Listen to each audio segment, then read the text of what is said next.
ದೇವರ ವಾಕ್ಯವು ಜೀವವುಳ್ಳದ್ದು, ದೇವರ ವಾಕ್ಯವು ಸಜೀವವಾದದ್ದು.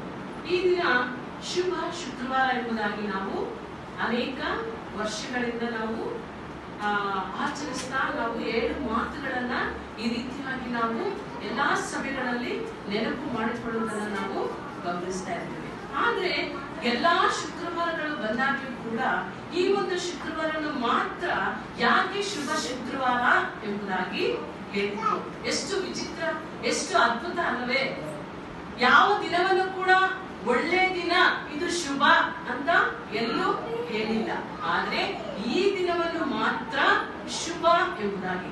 ಈ ಶುಭವು ಒಂದು ವೇಳೆ ನಮ್ಮ ಜೀವಿತದಲ್ಲಿ ಬರದೇ ಇರುವುದಾದ್ರೆ ನಮಗೇನಾಗ್ತಿದ್ರೆ ಎಲ್ಲ ಅಶುಭಗಳೇ ಆಗ್ತಾ ಇತ್ತು. ಅಂದ್ರೆ ಒಳ್ಳೇದು ನಮ್ಮ ಜೀವಿತದಲ್ಲಿ ಬರ್ತಾ ಇರಲಿಲ್ಲ. ಆದ್ರೆ ಯೇಸು ಕ್ರಿಸ್ತನು ಆ ಶುಭವನ್ನು ಯಾವ ರೀತಿಯಾಗಿ ನಮ್ಮ ಜೀವಿತದಲ್ಲಿ ಅನುಗ್ರಹಿಸುತ್ತದೆ ಎಂಬುದಾಗಿ ನಾವು ಅದನ್ನ ಯೋಚಿಸುವಾಗ, ವಿಚಾರಿಸುವಾಗ ಅದು ನಮ್ಮ ಯೋಚನೆಗೆ ಅದು ಹೇಳತಿರತಾಗಿದೆ.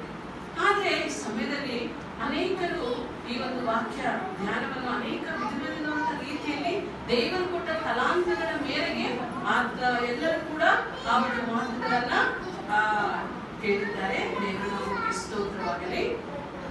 ನನಗೆ ಈ ಒಂದು ವಾಕ್ಯ ಭಾಗವು ಕಡೆಯದಾಗಿ ನೋಡುವಾಗ, ತಂದೆಯೇ ನನ್ನ ಆತ್ಮವನ್ನು ನಿನ್ನ ಕೈಗೆ ಒಪ್ಪಿಸಿಕೊಡುತ್ತೇನೆ ಎಂದು ಮಹಾಧ್ವನಿಯಿಂದ ಕೂಗಿದನು ಎಂಬುದಾಗಿ. ನನಗೆ ಈ ಒಂದು ವಿಚಾರ ಬರುವಾಗ ನನಗೊಂದು ರಾಗ ನೆನಪಾಗ್ತಾ ಇತ್ತು. ಏನಪ್ಪಾ ಅದು ಅಂತಂದ್ರೆ, ನಿನ್ನೂರ ಕೀರ್ಸನು ರಕ್ಷಕ ನೀನೇ ನಾಮೇ ಮೀತಿ ಓನ ಪ್ರಭುವ, ನಿನ್ನೂರ ಕೀರ್ಸನು ರಕ್ಷಕ ನೀನೇ ನಾಮೇ ಮೀತಿ ಓನ ಪ್ರಭುವ, ಮಾನವಲು దేవుని చంపుటయ, మానవులు దేవుని చంపుటయ, ఏ చరితంబులోను కలదా ప్రభు, ఏ ఘోర మరణమునకై నొందితివా, దేవా నా దేవా నన్నేలా విడచితివాని, సిలువలో బలి అయిన నా యేసువా, అలుబాధ ನೊಂದಿತಿವಾ ನಾ ಶ್ರೀರಾಮ. ಒಂದು ವೇಳೆ ನಾವು ಯಾವೊಂದು ಟ್ರೈಲರ್ ನೋಡ್ತಾ ಇರ್ತೀವಿ, ತಮ್ಮ ತಂದೆ ನಮ್ಮನ್ನು ಬಿಟ್ಟು ಬೇರೆ ಜಾಗಕ್ಕೆ ಹೇಳಿದರೆ ನಮ್ಮನ್ನ ಬಿಟ್ಟು ಹೋದ್ರೆ ನಮ್ಮ ಸ್ಥಿತಿ ಏನು? ಭಯಂಕರವಾದಂತ ಸ್ಥಿತಿ ಅಲ್ವಾ? ನಮ್ಮ ರಕ್ಷಣೆಗೋಸ್ಕರ ಕಲ್ವಾರಿ ಕ್ರೂಸೆಯಲ್ಲಿ ಆತನ ಜಜ್ಜುವುದು ಯೆಹೋವನ ಸಂಕಲ್ಪವಾಗಿತ್ತು. ತನ್ನ ಆತ್ಮವನ್ನು ತಾನು ಪ್ರಾಯಶ್ಚಿತ್ತವಾದ ನಂತರ ಆತನು ಚಿರಂಜೀವಿ ಆಗುವುದಾಗಿ ನಾವು ಯೆಶಾಯ 53ನೇ ಅಧ್ಯಾಯದಲ್ಲಿ ನಾವು ಗಮನಿಸ್ತೇವೆ. ಯೇಸು ಸ್ವಾಮಿ ತನ್ನ ಕೊಟ್ಟಂತ ಎಲ್ಲಾ ಒಂದು ಆ ಒಂದು ಮಾತುಗಳನ್ನ ಮಾತನಾಡುವಾಗ, ಶಿಲುಬೆಯಲ್ಲಿ 7 ಮಾತುಗಳನ್ನ ಮಾತನಾಡುವಾಗ, ಆ ಭೂಲೋಕವು, ಆ ಎಲ್ಲ ಸುತ್ತಮುತ್ತಿರುವಂತ ಎಲ್ಲವೂ ಕೂಡ ಅದು ನಿಶ್ಶಬ್ದವಾಗಿತ್ತು. ನಿಶ್ಶಬ್ದವಾದ ಮೇಲೆ ಕರ್ತನು ಮಾತನಾಡಿದ್ದನ್ನು ನಾವು ಗಮನಿಸಬಹುದಾಗಿದೆ. ಕಡೆಯ ಮಾತುಗಳು ಯಾರಾದ್ರೂ ಒಂದು ವೇಳೆ ನಾವು ಮರಣ ಹೊಂದುವಂತ ಸಂದರ್ಭದಲ್ಲಿ, ನಮ್ಮ ಹಿರಿಯ ಪೂರ್ವಿಕರು ಮರಣ ಹೊಂದಿದಂತ ಸಮಯದಲ್ಲಿ ಯಾರಾದ್ರೂ ಸ್ಟಾರ್ಟಿಂಗ್ ಮಾತಾಡ ಮಗು ಹುಟ್ಟುವಾಗ ಅಮ್ಮ ಎಂಬುದಾಗಿ ಕರೆಯುವಾಗ ಅಥವಾ ತಾತ ಅತ್ತ ಎಂಬುದಾಗಿ ಕರೆಯುವಾಗ ನಮಗೆ ಬಹಳ ಆನಂದ ಆಗುತ್ತೆ, ಸಂತೋಷ. ಆದ್ರೆ ಕಡೆಯ ಮಾತು ಮರಣ ಹೊಂದಿದ ನಂತರ ಒಂದು ವೇಳೆ ಅನ್ಎಕ್ಸ್ಪೆಕ್ಟೆಡ್ ಆಗಿ ನಾವು ಕೇಳುವಾಗ, ಕಡೆಯ ಮಾತು ಏನಂತ ಹೇಳಿದ್ರು ಬ್ರದರ್, ಕಡೆಯ ಮಾತು ಏನಂತ ಹೇಳಿದ್ರು ಸಿಸ್ಟರ್ ಅಂತ ಹೇಳಿದಾಗ, ಅವರು ನಿಮ್ಮನ್ನ ಚೆನ್ನಾಗಿ ನೋಡ್ಕೊ ಅಂತ ಹೇಳಿದ್ರು, ಈ ಆಸ್ತಿನ ಇವ್ರಿಗೆ ಬರೀರಿ ಅಂತ ಹೇಳಿದ್ರು ಅಂತ ಹೇಳಿ ನಾವು ಇನ್ನೂ ಅನೇಕ ವಿಧವಾದಂತ ರೀತಿಯಲ್ಲಿ ಇವ್ರನ್ನ ನಿಮ್ಮ ಕೈಗೆ ನಾವು ಅರ್ಪಿಸ್ತೇವೆ, ನೀವು ನೋಡ್ಕೊಳ್ರಿ ಅಂತ ಹೇಳ್ಬಿಟ್ಟು ಈ ರೀತಿ ಜವಾಬ್ದಾರಿಯುತವಾದಂತ ಒಂದು ಜೀವಿತವನ್ನು ನಾವು ಗಮನಿಸ್ತೇವೆ. ಆದ್ರೆ ಶಿಲುಬೆಯಲ್ಲಿ ನಮಗೋಸ್ಕರ ಪಟ್ಟಂತ ಆ ಯೇಸು ಕ್ರಿಸ್ತನು ಆ ಒಂದು ಮಹಾಧ್ವನಿ, ಆ ಕೂಗಿದಂತ ಶಬ್ದ ನಮ್ಮ ವಿಮೋಚನೆಗೆ, ನಮ್ಮ ಬಿಡುಗಡೆಗೆ, ನಮ್ಮ ಒಂದು ಪ್ರಾಣ ರಕ್ಷಣೆಗೆ ರಕ್ಷಣೆಗೆ, ನಮ್ಮ ಒಂದು ಆತ್ಮ ರಕ್ಷಣೆಗೆ ಆತನು ಮಹಾಧ್ವನಿಯಿಂದ ಕೂಗಿದನು. ತಂದೆ ಈ ಒಂದು ಶಬ್ದವನ್ನ, ಈ ಒಂದು ಕಷ್ಟವನ್ನ ಅನುಭವಿಸುವಾಗ ಆ ತಂದೆ ಯೆಹೋವ ದೇವರು ತನ್ನ ಮುಖವನ್ನ ಮುಚ್ಚಿಕೊಂಡನೆಂಬುದಾಗಿ ನಾವು ನೋಡಬಹುದು. ಈ ಕೈ ಇಲ್ಲಿದೆ ಎಂಬುದಾಗಿ ನಾವು ನೋಡುವಾಗ, ಈ ಕೈ ಒಂದು ವೇಳೆ ಇಲ್ಲಿದೆ ಎಂಬುದಾಗಿ ನಾವು ಗಮನಿಸುವಾಗ ಆ ಕೈ ಇಟ್ಕೊಂಡಿದ್ದು ಹಾಗೆ ಬೀಳುತ್ತೆ.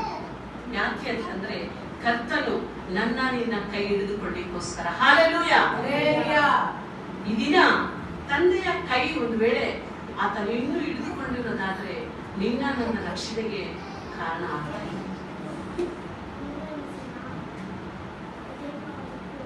ನನ್ನ ನಿನ್ನ ವಿಮೋಚನೆಗೆ, ನನ್ನ ನಿನ್ನ ಪ್ರಾಯಶ್ಚಿತ್ತ ಯಜ್ಞ, ಬಲಿ, ಅರ್ಪಣೆ, ರಕ್ತ ಪರಿಹಾರ ಬೇಕು ಅಂತಂದ್ರೆ ಆತನು ತಂದೆಯ ಕೈ, ಆತನ ಬೆಳ್ಳಿ ಕೈ.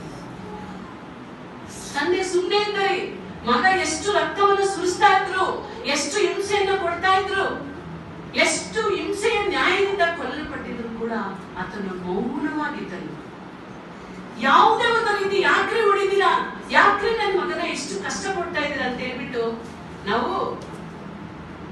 ನಾವಾದ್ರೆ ಕೇಳ್ತೀವಿ. ನಮ್ ಟೀಚರ್ ಏನಾದ್ರು ಒಂದ್ ವೇಳೆ ಮಕ್ಕಳಿಗೆ ಬಾರಿಸಿದ್ರೆ, ಮನೆಗೆ ಹೋಗ್ಬಿಟ್ಟು ಒಂದ್ ವೇಳೆ ಕಂಪ್ಲೇಂಟ್ ಕೊಟ್ರೆ ಆ ಟೀಚರ್ ಹೋಗ್ಬಿಟ್ಟು ಏನ್ ಮಾಡ್ಬಿಡ್ತೀವಿ, ಇರ್ಲೇಬಾರ್ದು, ಆ ರೀತಿಯಾಗಿ ಡಿಸ್ಮಿಸ್ ಮಾಡ್ತೀವಿ.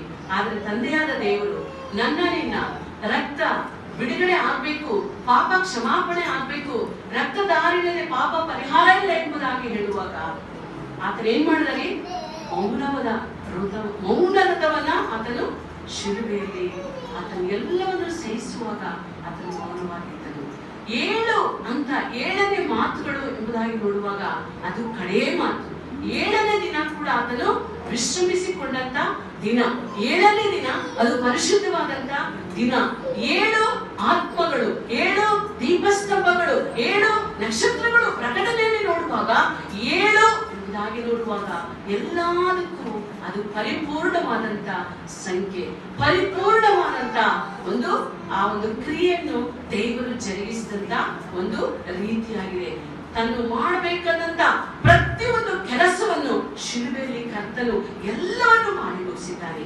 ನನ್ನ ಆತ್ಮವನ್ನು ನನಗೆ ಒಪ್ಪಿಸಿಕೊಡುತ್ತೇನೆ ಎಂಬುದಾಗಿ ಯೋಹಾನ ಸುವಾರ್ತೆ 17ನೇ ಅಧ್ಯಾಯದಲ್ಲಿ ನೋಡುವಾಗ ನಾನು ನೀನು ಒಂದಾಗಿರುವ ಪ್ರಕಾರ ಇವರು ಕೂಡ ಒಂದಾಗಬೇಕು ಎಂಬುದಾಗಿ ಆತನು ಇಷ್ಟಪಟ್ಟರೆ.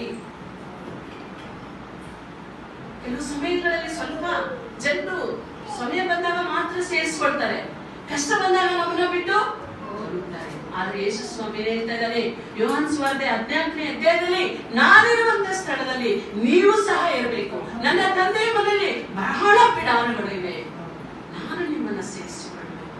ಇಷ್ಟು ದೊಡ್ಡ ಮಾತು.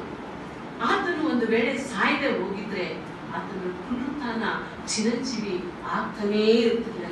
ಗೋಧಿಯ ಕಾಳು ಯಾವ ರೀತಿ ಸಾಯದೆ ಹೋದ್ರೆ ಆ ಫಲವು ಬರ್ತಾ ಇರ್ಲಿಲ್ವೋ ಅದೇ ರೀತಿಯಾಗಿ ನನ್ನ ನಿನ್ನ ಪಾಪಗಳಿಗೋಸ್ಕರ ಆತನು ಕಲ್ವಾರಿ ಶಿಲುಬೆಯಲ್ಲಿ ಯಾವ ಪಾಪವನ್ನು ಮಾಡದೇ ಇರುವಂತ ಆತನು ನನ್ನ ನಿನ್ನ ಪಾಪಗಳಿಗೋಸ್ಕರ ಆತನು ಮೌನ. ಆ ಕುರಿ ನಿನ್ನೆ ಒಂದು ವಿಡಿಯೋ ನೋಡ್ತಾ ಇದ್ದೀರಿ. ಆ ಕುರಿ ಎಲ್ಲಾ ಕುರಿಗಳಲ್ಲಿ ತೋಳ ಕೂಡ ಬಂದ್ಬಿಟ್ಟು ಅದು ವೇಷ ಹಾಕೊಂಡಿದ್ದಂತೆ. ಆಮೇಲೆ ಏನ್ ಮಾಡ್ದ ಗೊತ್ತಾ, ಕಸಾಯವನ್ನು ಬಂತ ಏನ್ ಮಾಡ್ದ, ಇದನ್ನು ಕುರಿ ಅಂತ ಹೇಳ್ಬಿಟ್ಟು ತಗೊಂಡೋಗ್ಬಿಟ್ಟು ಏನ್ ಮಾಡ್ದ ಗೊತ್ತಾ, ಅದನ್ನ ಬಲಿ ಕೊಟ್ಟ. ಹಾಗಾದ್ರೆ ನಮ್ಮ ವೇಷಧಾರಣೆ ಯಾವ ರೀತಿ ಇದೆ? ನಾವು ಕುರಿಗಳ ರೀತಿಯಲ್ಲಿ ಇದ್ದೇವಾ? ಕುರಿಯ ಮತದಲ್ಲಿ ತೋಳದ ರೀತಿಯಲ್ಲಿ ವೇಷಧಾರಣೆ ಇದ್ದೇವಾ? ನಿಜವಾಗ್ಲೂ ನಾವು ಯೇಸು ಕ್ರಿಸ್ತನನ್ನ ಪ್ರೀತಿಸ್ತಾ ಇದ್ದೇವಾ? ನಿಜವಾಗ್ಲೂ ಆತನ ರಕ್ತದವನ್ನು ಪ್ರತಿ ವಾರವೂ ನಾವು ನಡೆಸ್ಕೊಳ್ತಾ ಇದ್ದೀವಾ? ಅಥವಾ 40 ದಿನಗಳು ಅಥವಾ ಬೇರೆ ಯಾವುದೇ ರೀತಿಯಲ್ಲಿ ನಾವು ಮಾಡಿದ ರೀತಿಯಲ್ಲಿ ಸಾಂಪ್ರದಾಯಿಕವಾಗಿ ನಾವು ಮಾಡ್ತಾ ಇದ್ದೇವಾ? ಇಲ್ಲ. ಆತನು 40 ದಿವಸ ಅಷ್ಟೇ ಅಲ್ಲ, ಯಾವಾಗ್ಲೂ ನೀವು ನನ್ನ ಜೊತೆ ಇರಬೇಕು, ಯಾವಾಗ್ಲೂ ನೀವು ಉಪವಾಸವಿರ್ಬೇಕು, ಅದೇ ದಿನ ಇರ್ಬೇಕು, ಇದೇ ದಿನ ಇರ್ಬೇಕು ಅಂತ ಏನು ಇರ್ತಾರೆ. ಆದ್ರೆ ಯೇಸು ಸ್ವಾಮಿ ನಮಗೆ ಮಾದರಿಯನ್ನು ಆತನು ಕಲಿಸಿಕೊಟ್ಟಂತ ದೇವರಾಗಿದ್ದಾರೆ. ಒಂದ್ ವೇಳೆ ನಾವು 40 ದಿವಸ ಉಪವಾಸವಾಗಿ ಇರುವುದಾದ್ರೆ ನಾವು ಬೇರೆ ದಿನ ಕೂಡ ಇರ್ಬೋದು, ನೋ ಪ್ರಾಬ್ಲಮ್, ಅವತ್ತೇ ಇರ್ಬೇಕಂತ ಏನೂ ಇಲ್ಲ. ಆದ್ರೆ ನಮ್ಮ ಜೀವಿತ ಯಾವ ರೀತಿ ಇದೆ? ಆದ್ರೆ ಇಸಾಕನ ಒಂದು ಉದಾಹರಣೆ ನನಗೆ ನೆನಪಾಗ್ತಾ ಇದೆ. ಅಬ್ರಹಾಮನು ಆ ದಿನ ಮೋರಿಯಾ ಬೆಟ್ಟಕ್ಕೆ ಹೋದಾಗ ಇಸಾಕನಿಗೆ ಬಲಿ ಅರ್ಪಣೆ ಕೊಡುವಾಗ ಅಲ್ಲಿ ಏನಾಯ್ತ್ರಿ, ಯೆಹೋವ ಇರೆ ಆಗಿ ಅಲ್ಲಿ ಒಂದು ಏನಾಯ್ತು, ನಮಗೆ ಏನ್ ಸಿಕ್ತು ಅಲ್ಲಿ? ಅಲ್ಲಿ ಒಂದು ಯಜ್ಞಕ್ಕೆ ಬೇಕಾದಂತ ಕುರಿಮರಿ ಸಿದ್ಧವಾಗಿತ್ತು. ಆದ್ರೆ ವಿಶೇಷತೆ ಏನ್ ಗೊತ್ತಾ? ಈ ದಿನದ ವಿಶೇಷತೆ ಏನ್ ಗೊತ್ತಾ? ಯೇಸು ಸ್ವಾಮಿಗೆ ಬಲಿಯಾಗಿ ಸಬ್ಸ್ಟಿಟ್ಯೂಟ್ ಆಗಿ ಯಾರು, ಯೇಸು ಸ್ವಾಮಿಗೆ ಬಲಿಯಾಗಿ ಯಾರು ಬಂದಿಲ್ಲ. ಯೇಸು ಸ್ವಾಮಿನೇ ಬಲಿಯಾಗಬೇಕು. ನನ್ನನಿನ ಬದಲಾಗಿ ಯೇಸು ಸ್ವಾಮಿ ಬಲಿಯಾದ.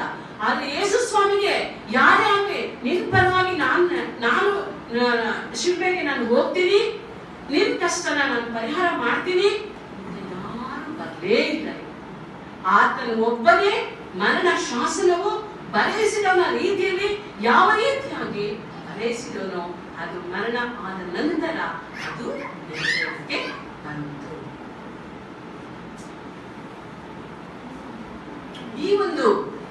ಈ ಶಿಲುಬೆಯಲ್ಲಿ ಮಾಡಿದಂತ ಈ ಒಂದು ತ್ಯಾಗ, ಈ ಬಲಿದಾನ, ಈ ಕರುಣೆಯನ್ನ ನಾವು ಇವತ್ತು ಒಂದೇ ದಿನ ಅಂದ್ರೆ ನಾನು ಏನ್ ಮಾಡ್ತಿದ್ದೆ ಗೊತ್ತಾ? ರಕ್ಷಣೆ ಹೊಂದಕ್ಕಿಂತ ಮುಂಚೆ ಈ ದಿನ ಬಂದ್ರೆ ನಾನು ಬಹಳ ದುಃಖ ಪಡ್ತಾ ಇದ್ದೆ. ಅಯ್ಯೋ, ಯೇಸು ಸ್ವಾಮಿ ನನಗೋಸ್ಕರ ಸತ್ತೋಗಿದ್ದಾನೆ, ನನಗೆ ಬಹಳ ದುಃಖ. ಆದ್ರೆ ಇವತ್ತು ಯೇಸು ಸ್ವಾಮಿ ನನಗೋಸ್ಕರ ಸತ್ತಿದ್ದಾನೆ, ನನಗೋಸ್ಕರ ಎದ್ದಂತ ದೇವರಾಗಿದ್ದಾನೆ. ನಾನು ಸಂತೋಷವಾಗಿ ನಾನು ಆತನನ್ನ ಕೊಂಡಾಡುವಳಾಗಿದ್ದೇನೆ. ಈಗ ನನಗೆ ದುಃಖ ಇಲ್ಲ, ಈಗ ನನಗೆ ಚಿಂತೆ ಇಲ್ಲ. ದೇವರು ಎಲ್ಲವನ್ನು ಶಿಲುಬೆಯಲ್ಲಿ ತೀರಿದ್ದು ಸಮಾಪ್ತವಾಗಿ ಹೇಳಿದ್ದಾನೆ. ಸೈತಾನದ ಮೇಲೆ ಜಯ, ಮರಣದ ಮೇಲೆ ಜಯ, ಲೋಕದ ಮೇಲೆ ಜಯ, ಪಾಪದ ಮೇಲೆ ಕೂಡ ಜಯ ಕೊಟ್ಟಿದ್ದಾನೆ. ಈ ಒಂದು ಕಾರಣದಿಂದ ಆ ತೆರೆಯ ಆ ಒಂದು ಏನಾಯ್ತ್ರಿ, ಓಪನ್ ಆಯ್ತು. ಇಬ್ರಿ ಪತ್ರಕ್ಕೆ ಒಂದು ವಚನವನ್ನು ನಾವು ನೋಡಿಕೊಳ್ಳೋಣ. ಇಬ್ರಿ 10ನೇ ಅಧ್ಯಾಯ